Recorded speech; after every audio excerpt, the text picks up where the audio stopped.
1961 жылы 16 августта ушу Карабулак айылында төрөлгөнүн өзүңүздөргө белгилүү Карабулак айгүлүндүн мекени демекчи ушу биздин айылыбыз негизинен жашылдандыруу экологияга өтө көңүл бурган айыл. Күн чыгыш жагынан мына айгүл ташыбыз көрүнүп турат. Күн батыш жагынан Козулан Баатыр, түндүк жагынан Алтын Бешик жайлоосу менен камтылып турат. Негизинен биздин айылыбыз борбор шаарыбыз Бишкектен 1000 километр алыста жайгашкан. Ошондой эле облустук центрден 18 километр алыста жайгашкан. Халкыбыздын саны азыркы ушу күнгө статистикалык маалыматка караганда 3800гө чукулдап калды.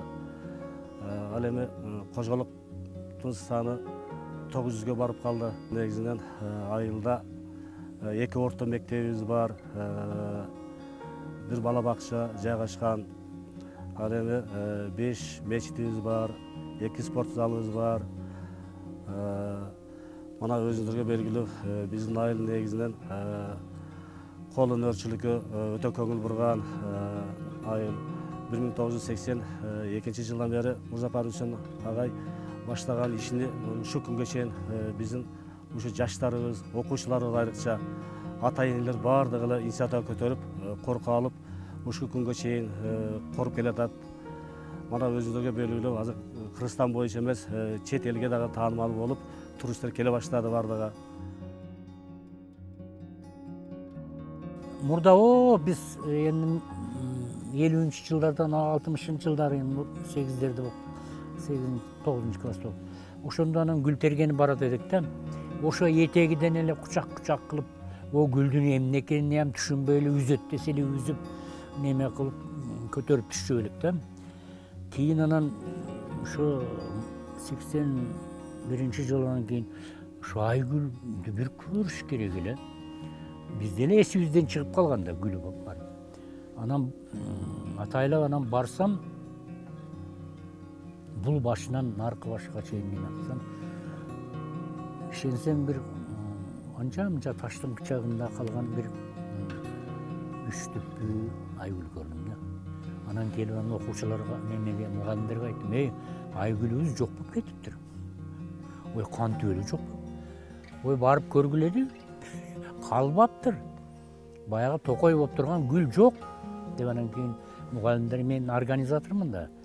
Анан неме кылса, анан бир-экитасы барып көрүп, чындап эле жок болуп кетиптир деп анан кийин чогулуш өтүп, анан гүлдү корука албасак болбойт экен деп анан ошону баштаганбыз. Корука алып, окуучулар менен мугалимдер анан кайтара баштаганбыз да.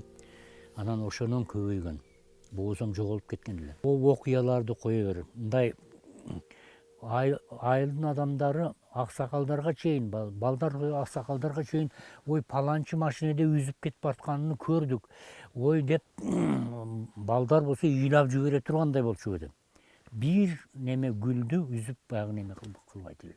Анан жыты жок. Мунун бир гана мындай бийик өскөндүгү менен.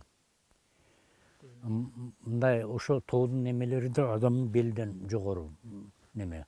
Чоң баягы немелер. Бир түп эле бир букет. Анан энди бул эрте гүлдөгөндүгү. Апрель-ичи гүлдөп турат да, эрте гүлдөгөндүгү. Канча убакыт гүлдөп турат анан? Неме ушу немеге чейин быйыл жаз эрте келди. Ушу 1-майларга чейин гүлдөйт. Жаз кеч келгенде ушу 9-май, 15-майга чейин неме гүлдөйт.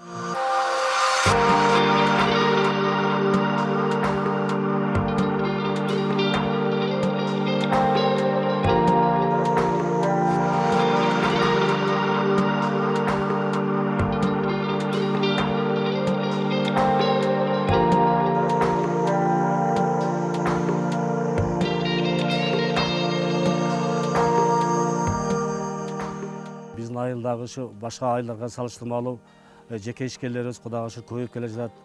Алып айтсак, мына Эгемберди Алихан, ошондой эле Имаров, Шакирлар, Орозбаев, Мамышариптер 20 гектарга жакын жерлерди капельный системада бак кылып мана өздөрүнүн ишине улантып келүүдө. Ушундай ишкерлерди көрүп элибиз дагы баардыгы аракеттенип жатышат. Негизинен айыл чарбасы боюнча суу жетишпегендик болгондуктан Баткен областына негизинен суу жетишпейт. Мына ошондуктан азыркы заманбап боло турган тамчылатып суугарууга өтүүгө мажбур болдук. Турмуш өзү ошого мажбурлады. Мына биз азыр могул жерде турган жерибиз ошону 40 турбада келген, 40 турбада диаметри 40 мм. Бул 3400 метрлик жерден Карабулак айылынын башында ошо булактан чыккан жерден тартып алып келип, мондай алып келип, суу бөлүштүргүч жай деп коет, распределитель. Бул андан өтүп дальше 200 метрден кийин экинчи магистралга бурулат. Бул жактан бекитип койсок, биринчи магистралга. Мына магистрал деп, бул жакта азыр арык жок. Арыктын ордуна шлангала көмүлгөн, электик шланга. Анан бул жерден атсабыз, кетмен кереги жок. Краник тассаң, бул рядка, например, вот 8. Андан кийин мына экинчи. Мына ушу магистралдан экинчи рядка краник тассаң, суу кетет, ушу 200 метрге жетет. Булар өзү суу бөлүп чыгарып тура берет. Мына ушундай бөлүп чыгарып турат. Андан кийин мына ушундай болуп туруп, бул жерде 15 ряд бар. 15 ряд. Ушул 15 ряд баары тең ушундай стилде. Эми баягы суу 40 турбада келгендиктен баарына жетпейт, 2 бөлүп коебуз. 6, 7, 8 эмеге чейин, рядка чейин. Мына ушинтип ар бир рядка шланга менен кеткен суу бул бир жумада бир койсок жетет. Могу көчөткө. Бир жумада бир. Бир гана айырмасы арык тазалоо болбойт. Шлангалар көмүлгөн. Ошону чыгып туруп, мына ушинтип, мына берден ачкандан кийин келет, мына биз органикалык жер семирткичтерди аралаштырып, топур астын жасап койдук, чтобы тамчылатып чыкканда суу ашып кетпеш үчүн. Ушул жетет, ушул суу. Азыр бул жер 4 гектар, үстүндө 4-8 гектар жер бар. Эми ушунда былтыртан мурда жылы тиккенбиз. Былтыртан мурда жылы.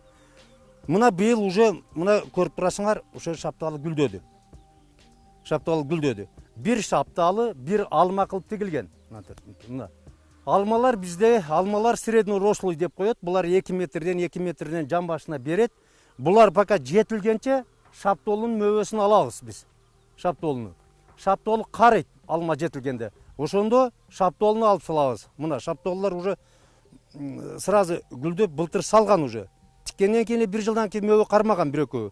Быйыл Кудай буйруса көбү кармайт. Көрүп турасыңар уже. Мына бир да жерде мында арык тазалоо жок, арык жок. Көмүлгөн. Биринчиден суу эконом, экинчиден эмгек эконом болунат. Үчүнчүдөн баягы жумушчу күчтү астына гана жумшатып коебуз. Мына биз азыр органикалык удобрениени себеп аралаштырып койдук. Күзүндө таштап койгонбуз. Кардын астында калып жибип, уже буларга кошумча минералдык удобрение керек эмес. Топурактын анализи алынган. Топурактын анализинде эмне керек экенин карап, ошого жараша жыл сайын берип турабыз. Советтик доордагы көчөттөр көп эле. Негизинен ал жердеги көчөттөр орто бойлуу. То есть ондай слаборослый и среднерослый. Даже арасында сильнорослый да бар. Азыр эми сильнорослыйлар бизде эми жарабай калды. Азыр заманбап базар көтөрө албай калды аны. Аны көтөрө албай калды. Себеп дегенде андан кийинки сорттор чыгып атат уже. Сорт эмес, типтер, баягы полукарлик, карлик. Азыр мен ошо полукарликтерге да барып көргөзөм го. Азыр эми монда бизде слаборослыйлар булар. Мына слаборослыйлар капельныйга кылса болот. 3 сорт бар. Азыр мо батыш жагы крипсон деп коет.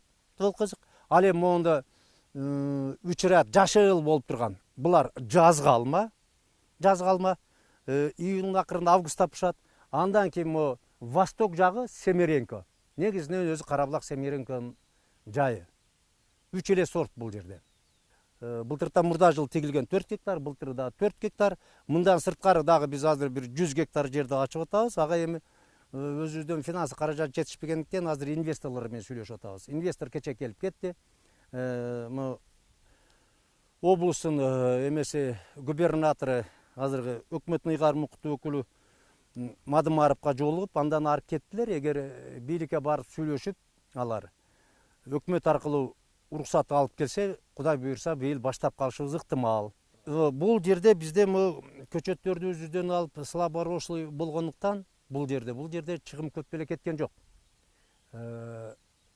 Эмесине ушулардын баарын алып гектарына эсептегенде где-то $2,5 деп койсок боло берет. 4 гектарга $10,000, где-то 800, миллион кетти деп коелу.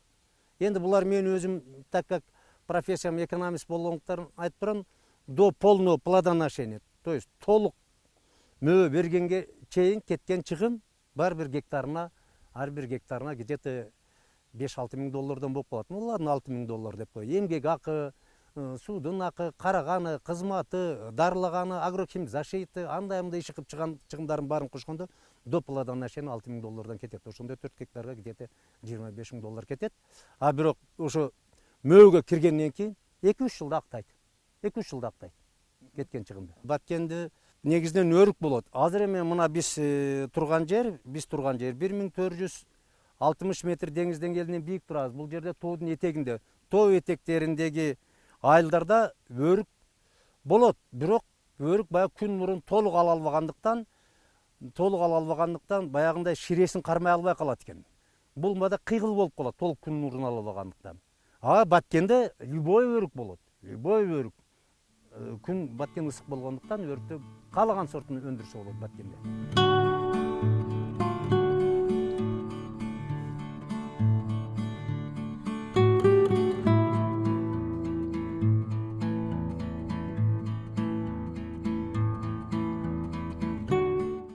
Мурзафар ака, бул Карабулак айылы эмне үчүн Карабулак айылы деп аталып калган? Эми Карабулак деген өзү Кыргызстанда 9 Карабулак деген айыл бар. Ошонун бири Карабулак дегени кара суу чыккан булакты Карабулак дейт да. Ошо биздин айылдан жазын кышын булагы бар кара булак суу агат да. Ошон үчүн Карабулак. Бирок бул айылдын тарыхы өтө биздин заманга чейинки немени камтыйт экен да.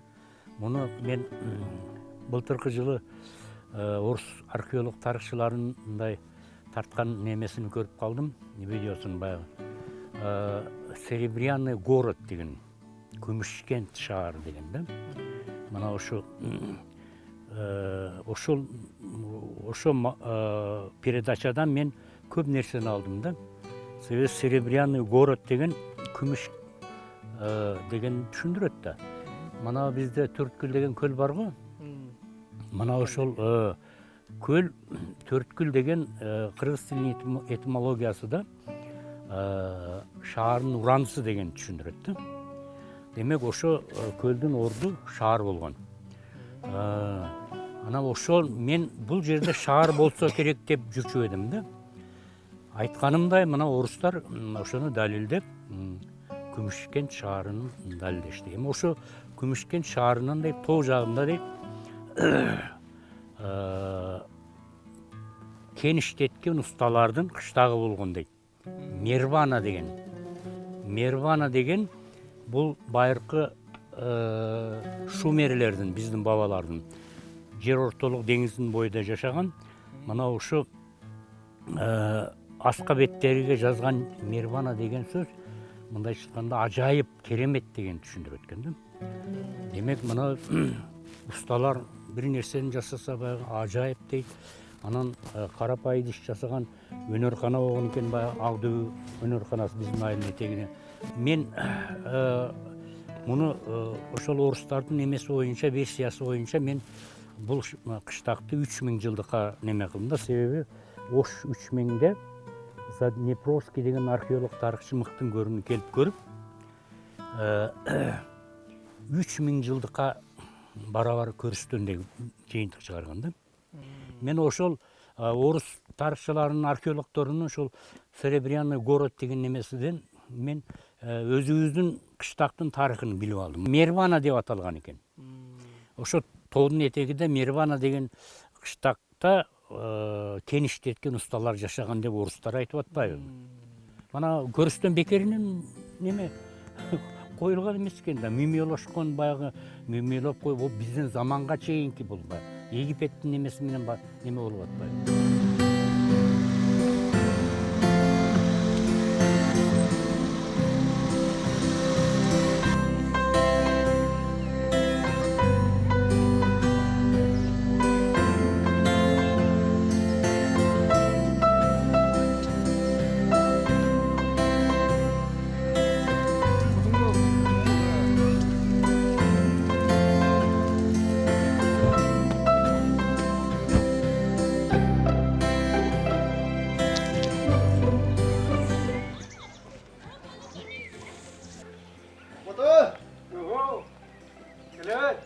Assalomu alaykum. Va alaykum assalom.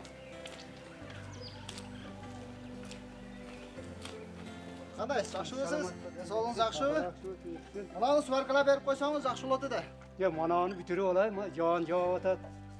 Buni tezroq chiqarish kerak bo'ladi. Buni nima qilib o'tasiz bu? Traktor jasab o'tamiz. Mototsiklning motori? Ne bu traktorlar olib qolib turgan? Shu mototsikl motorini traktor qilib o'tamiz. Mana ularmi? Bular men xizmatda atqaradi. Bu endi jasayotganingizda endi qiyinchiliklar bo'ladi. Jinday qiyinchilik bo'lib o'tadi. Kamchiliklar chiqib o'tadi. Mana bunda qilib ventilator o'tirgizdim. Bu gidrobakni betga o'tirgizdim. Endi o'zgarishlar bo'lib o'tadi mana.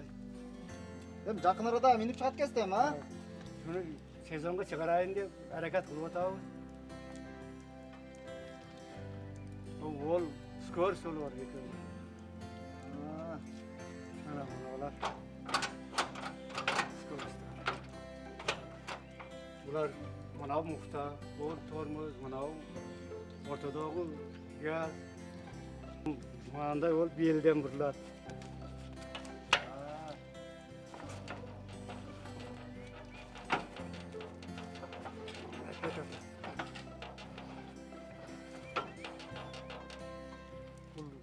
Mana ular skorslar. Bir ikkita skors var. Mana zadni bu karabkan skorsu nimalar.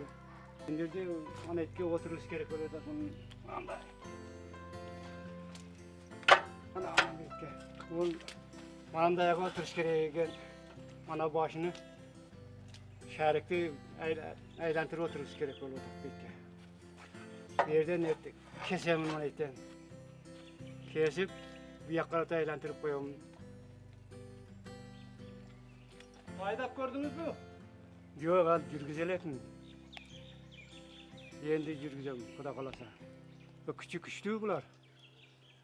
Bular Moskvich bilan baravar kuchi. Bu do'ngalaklar Moskvichniki, Moskvichniki. Mana Chervak Jigulniki. Shep iş mataskildeki bu ventilatör damazın ventilatörü kendi kuraştırıp atağız. Bu Ural'ın motoru, mana o karabka, bu ikinci karabkası panijni pavuşu olur onda. Mana o Chervak Jigulniki, Ural'ın Jigulniki Mostor Moskvic'nin mosu yeki çitirvidi tatat yeki mosam. O silindir kambayından silindiri betke oturuş gerek olur. Bu tiyagalar Mersin tiyagalar mana olar. Mersin tiyagalarını koyun. Respiratörde betke koydum. O yakta respiratörge jay koya koyup bir yaka koydum respiratörde. Enşanı mana etki oturguzdim mana iki karabkanın ortasına. Mana tip vajrat koysa olat bunu. Bunu anda koşup koyulat. Anda traktör yaktı mı? Ya bu ötele kishne go bu cho'ngroq chizsangiz bo'lmaydi. бұл бақтарақтың арасына кіргенге ыңғайлы да. Жүргізіп маға сатпайсыз ба? Жоқ, өзім іштетемін бұл. Огород көп менде. Огородқа расчет алып жасап отамын да мұнда. Сатқанға болмайды бұлар. Бірінші жолы жасашым, мана қиыншылықтар болып отады. Мана шербақты екі алмаштырып қойдым. Мұның мана етін керекеге қылыш керек екен, оны мен қойып алып, тетір айданып кетті. Кейін мұны алмаштырып қойдым. Қазір енді мана нормальный бұзылып қалды бұл. Мұнаны сваркалап беріңіз. Оны ертең сварка қылып берейін. О жерге таштап қойғын, ертең сварка қылып қойын. Майлы Ахмат аға, ертең келем онда. Болып тұрма әлі.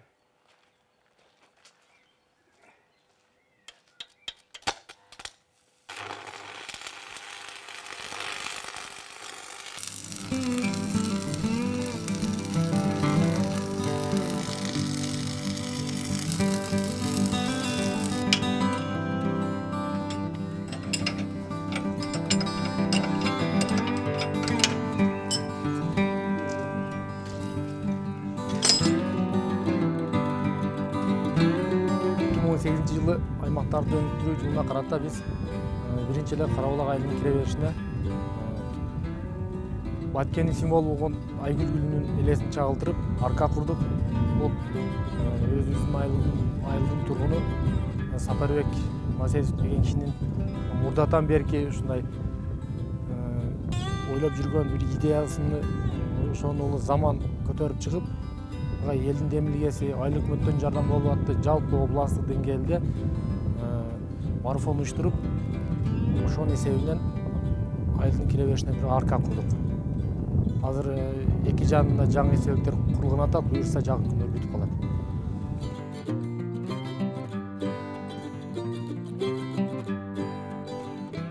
Суу ашы жана узун кол сел арасын кооптуу деген жерлерини, мындайча айтканда 3200 метр аралыгын Баткен райондук МЧС менен биргеликте толугу менен сүрүп, сайдын бекемдөө иштерин жүргүздүк. 2017 жылы 1200 метр аралыктан 100 кожолуктун үйүнө суу алып келип, таза суу менен камсыз кылган болсок, 2018 жылы 1500 метр жерден таза суу тартып келип, 70 кожолукту таза суу менен камсыз кылдык. Ошондой эле жергиликтүү бюджеттин эсебинен жаңы конушка кубаттуулугу 100 киловольт болгон трансформатор коюп бердик.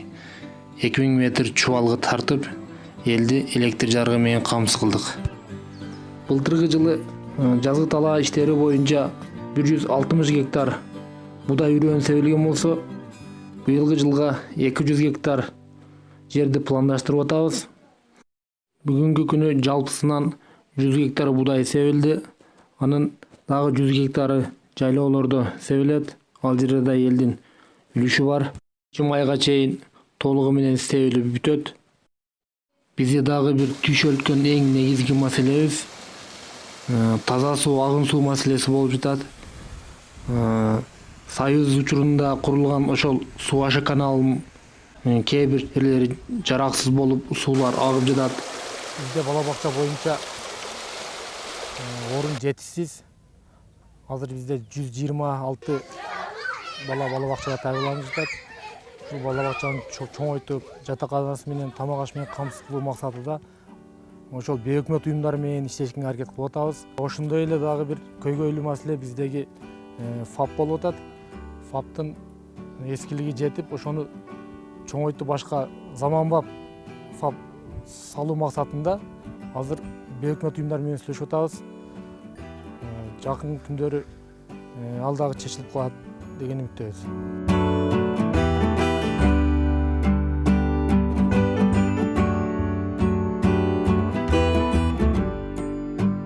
Айыбыз маданиятты артта калбаш үчүн Турган Эшалиеванын атындагы музыкалык мектебибиз бар. Азыркы учурда ушул мектепте дагы жаштарыбыз маданияттын туу чокусуна жетиш үчүн аракет кылып жататтар. Таланттуу балдарыбыз кружокторго катышып жатат. Эми ушундай музыкалык мектеп салыштырмалуу башка айылдарда ушундай музыкалый кружоктор, музыкалый мектептер аз жок эсебинде.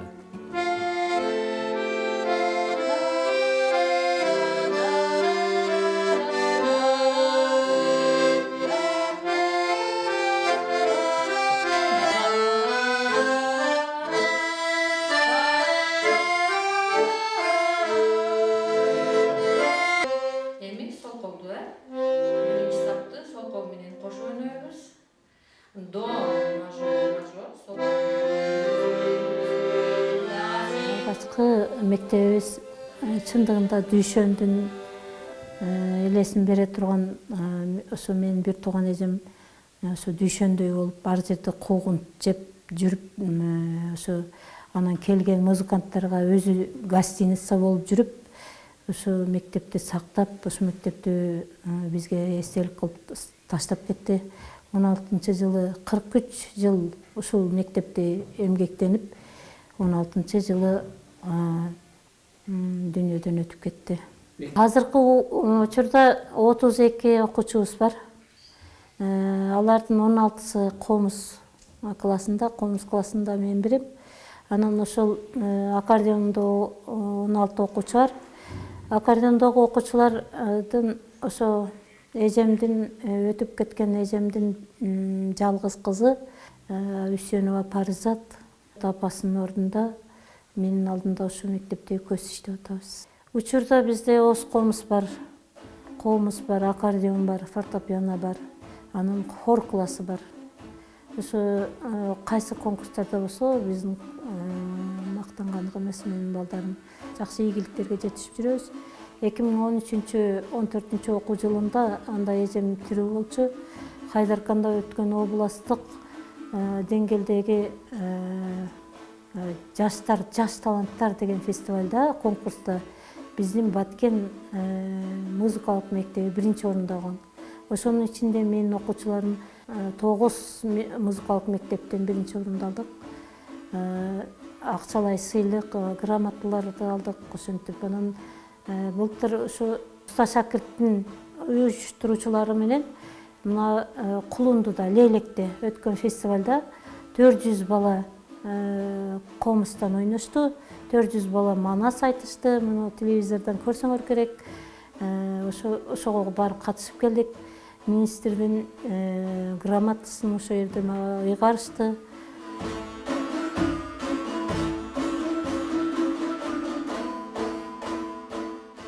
Биздин айладагы айгылдар, келиндер өздөрүнүн кол өнөрчүлүгүн улантып, илгетен ата-бабаларынын салтын колдоп, килем согуу жолуна мына келиндер улантып келе жатат. Биз азыр жүндөн арабы токуп атабыз. Жүндөн арабы токуп жатабыз. Биздин айылдагы бүт үйдө отурган аял кыздар өздөрү иришип даяр кылышаттар бизге. Ыранга бояшып, бизге даяр кылып алып келишет. Биз очеред менен заказ алып токуйбуз да. Биз өзү мынандай үлгүлөрүбүз, гүлдөрүбүз бар да, көчөттөр деп коебуз. Элдерге айтабыз, мынандан салып береликпи, кандай деп. Элдер өзү тандашат гүлдөрүнү. Ошо боюнча эле биз элдердин суроо талабына жооп кылып, жакшы кылып токуп беришке аракет кылабыз да. Биз мынау жиптерибиз эриш деп аталат. Эриш деп аталат. Мунубуз күзүк деп аталат. Бул барды келди дейт, бизге чалыш алып берип турган. Мына колубузда жиптерди буну түр дейбиз. Бул утуру салынганды согуп киргизип тургуш үчүн муну токмок дейбиз. Узундугу 4 метр болот, бияганы 2,5 болот. Бул дагы бизге үй бүлөлүк кирешеге жакшы да. Ушинтип элдин заказын алып, жүлдөн, арабыдан дейт. Ошону токуп, балдарыбызды багабыз, студенттерди окутабыз. Ушу төртөөбүздө тең студентибиз бар. Ушинтип тиричилик кылабыз айыл жерде.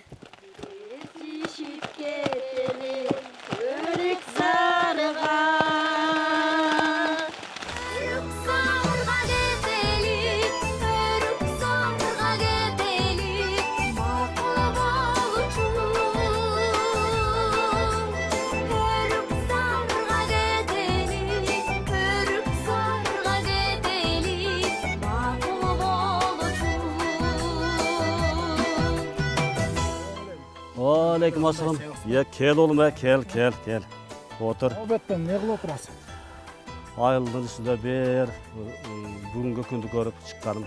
Айылдын үстүндө кабар алып. Өзүң эмне кылып жүрөсүң oğlum? Малдарды айдап чыктым эди ошону кабар. Не кылган? Кеттикпи? Айылга чөйлө. Кеттик oğlum ha. Ana. Ya bismillahirrahmanirrahim. Alay oğlum ya. Asır ezelden nazır deliteң, арадамдын айыл булагы. Илгеркилердин жакшы кеби бар. Башка жерге султан болгончо өз жериңде ултан бол деп. Биз ушул жерде туулуп өстүк. Ушул жерде жашап, ушул эрежеге жеттик. Биз өзүбүздүн туулган айылыбыз үчүн, өзүбүздүн туулган жерибиз үчүн көп иштерди жасай турган шарттабыз. Адамдын жашоосунун башталышы өзүнүн туулган жеринен, айылынан башталат болуш керек деп менимче. Бул менин айылым. Даяр заматтан эртеси жок.